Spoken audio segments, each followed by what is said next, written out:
Good morning students of standard fourth. आज हम maths की टेक्स्ट बुक में आगे बढ़ते हैं पेज नंबर 123 की तरफ। हमने टेबल सीख लिए, मल्टीप्लिकेशन सीख लिया। अब हम उस चैप्टर में चैप्टर 11 पेज 123 उसमें हम आगे बढ़ते हैं डिवीज़न की तरफ कि डिवीज़न क्या है। तो हम पेज 123 से स्टार्ट करते हैं। How many cats, some of Gayatri's cats were playing in a box. देखिए बॉक्स दिया गया है, उसमें गायत्रीज की कैट्स खेल रही है। When she tried to count all she could see were legs, she counted 28 legs. How many cats are there in the box. देखिए क्या बताया गया है, बहुत सारी लेग्स थी तो उसको पता नहीं था कि कितनी कैट्स खेल रही है, तो उसने सारे लेग्स काउंट किए तो टोटल हुए 28 लेग्स। अब वो क्या करेगी, 8 legs mean 2 cats.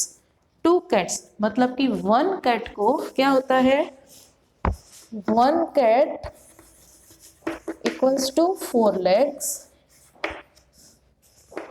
2 cats equals to 8 legs.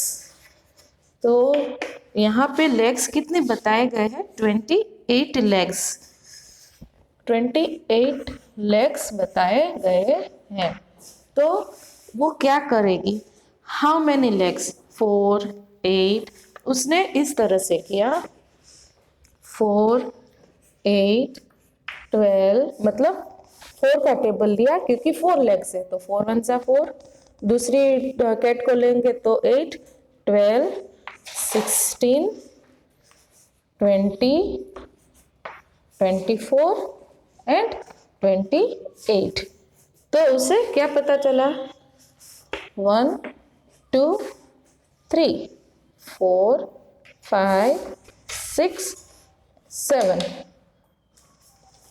देखिए अब यहाँ क्या बताया गया है कि उसने इस तरफ से कैलकुलेट किया कि कितनी लेग्स हो सकती है। तो कितनी लेग्स हुई बच्चों,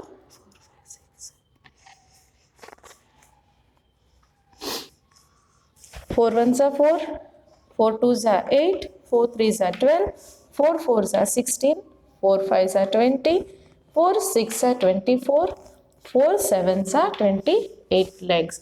तो कितनी कैट्स हो सकती है, 7 कैट्स हो सकती है। सो 28 लेग्स मीन्स, सो 28 लेग्स मतलब कि 7 कैट्स।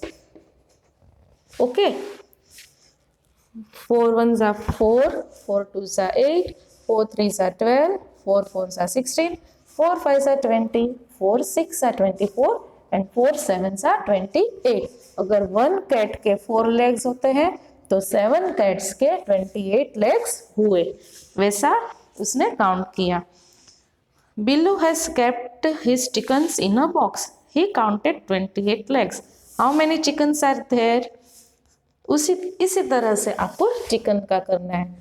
फिर है Leela has not gone to school for 21 days. For how many weeks was she away from school. Leela 21 days तक स्कूल नहीं गई, तो वो कितने वीक्स तक स्कूल नहीं गई होगी, मतलब कि 1 वीक में होते हैं 7 डेज। तो 21 डेज अगर वो नहीं जाती है तो वो कितने वीक तक नहीं गई होगी, 1 week 7 days, second week 14 days and third week that is 21 days. Okay, मतलब कि वो 3 वीक तक स्कूल नहीं गई होंगी। हम पेज टर्न करते हैं, जंपिंग एनिमल्स है page 124। Do you remember the jumping animals of class 3rd? A frog jumps 3 steps at a time starting from 0. Frog 3 steps आगे जाता है। देखिए यहाँ पे पिक्चर बताया गया है स्नेक का, उसमें बताया जाता है कि फ्रॉग है वो 3 स्टेप जंप करके आगे जाता है। Count the jumps he take to reach 27।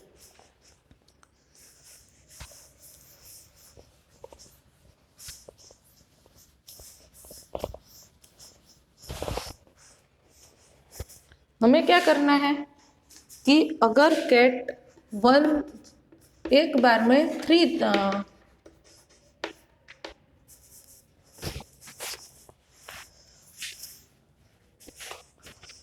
1 jump में वो 3 स्टेप्स आगे जाता है, तो उसे 27 स्टेप्स वो पहुंच गया है आगे। 27 स्टेप्स पर आके वो रह गया है, तो उसने कितने जंप्स लगाए होंगे वो हमें जानना है। तो उसके लिए क्या करेंगे, हम 27 को 3 से डिवाइड कर देंगे। किस तरह से, अगर आप ऐसे करोगे कि 3 1 मतलब कि एक बार में 3 स्टेप, फिर अगेन 3, फिर 3 का टेबल लिखते जाओ,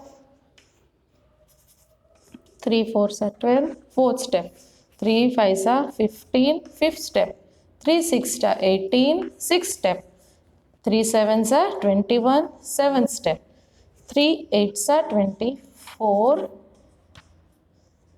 8th स्टेप, 3 9 27, 9th स्टेप।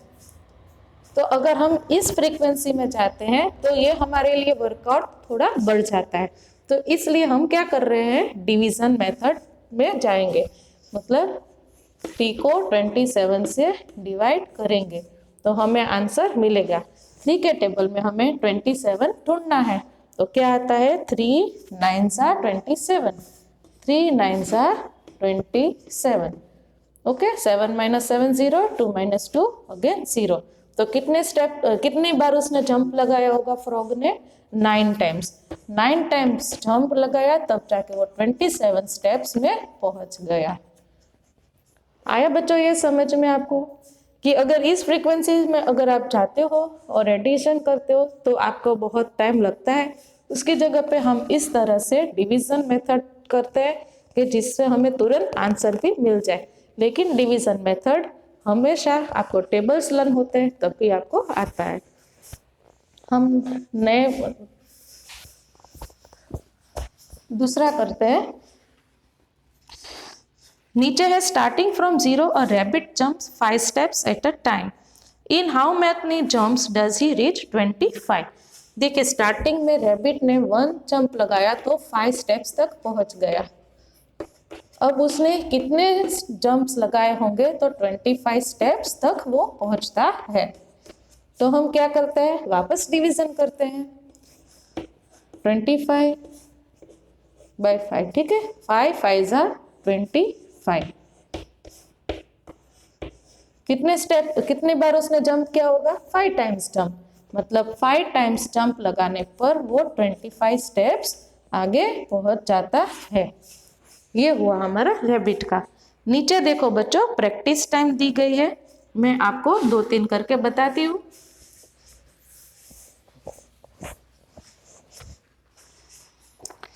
जैसे कि हम लेते हैं पहले सेकंड वन, 56 डिवाइड बाय 7। तो आप 7 का टेबल बोलो, 7 1 7, 7 2 14, 7 3 21, 7 4 28, 7 5 35, 7 6 42, 7 7 49, 7 8 56। तो हमारा 56 आ जाता है 7 के टेबल में। बच्चों एक बात ध्यान रखनी है कि अगर फर्स्ट नंबर आपका स्मॉलर होता है, इस नंबर से ये नंबर स्मॉलर होता है, तो आपको 2 डिजिट नंबर एक साथ लेने हैं। अगर ये नंबर इससे बड़ा होता है तो आप सिंगल डिजिट ले सकते हो। तो ये नंबर जो है 5 है वो 7 से स्मॉल है, तो हम 2 डिजिट एक साथ लेते हैं। तो 7 8 56 हमारा टेबल में आता है। तो ये हमारा क्वेश्चन होता है और ये हमारा रिमाइंडर होता है। फिर हम दूसरा लेते हैं, 4th वन, 66 by 6। देखिए इक्वल नंबर ही है और हम क्या करते हैं, 6 10 जा 60 हो जाता है और 6 11 जा 66 होता है। अगर हम इस मेथड से जाते हैं 1 1 डिजिट, तो 6 1 जा 6 0, इस 6 को नीचे उतारा, अगेन 6 1 जा 6 0। और आप इस तरह से भी कर सकते हो, 6 11 जा 66।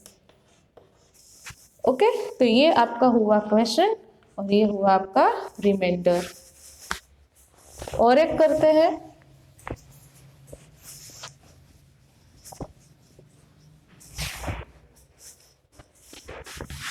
वो है 110 by 10। अब देखिए यहाँ पे 2 डिजिट है, हम साथ में 2 डिजिट लेंगे, तो 10 वन सा 10, 10 टू सा क्या हो जाता है 20 हो जाता है, तो हमें वो नहीं लेना है। और अगर आप इस तरह से करोगे 10 10 सा 100 तो भी चलता है, 10 वन सा 10। ओके, और इस तरह से भी हम कर सकते हैं 10 10 सा 100 और 10 11 सा 110 हुआ। तो ये हुआ हमारा क्वेश्चन, ये हुआ हमारा reminder. This one is question, this one is reminder. Okay, जरूरी नहीं है बच्चों कि रिमाइंडर 0 ही आए, रिमाइंडर में नंबर भी आ सकता है।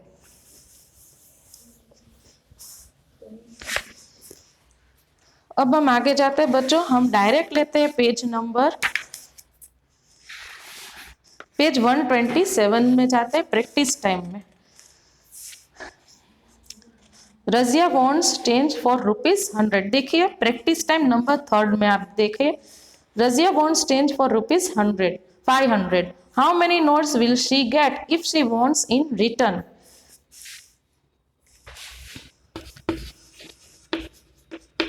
रजिया को 500 रुपीज नोट का छुट्टा चाहिए, चेंज चाहिए।